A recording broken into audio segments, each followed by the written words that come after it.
Sabi no, nakakaawa si Angel. Kung di man nangyari yung aksidente, hindi yan mangyayari sa kanya. Akala ko naman okay na si Angel. Meron pa palang trauma yung brain niya. Kaya tuloy nagkaroon siya ng bad personality. At yung nakikita niya yung imaginary friend niya, kawawa no? Paano pag nalaman niya na hindi totoo? Ano kaya magiging reaksyon niya? Sigurado malulungkot siya. Kaya kayo, huwag niyo muna ipagkalat yung sakit ni Angel kasi ayaw niyang magiba yung tingin sa kanya ng mga ibang tao.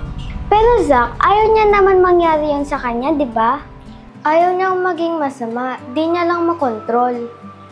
Sabihin na kaya natin sa iba para pag nangyari yan kay Angel, maintindihan nila.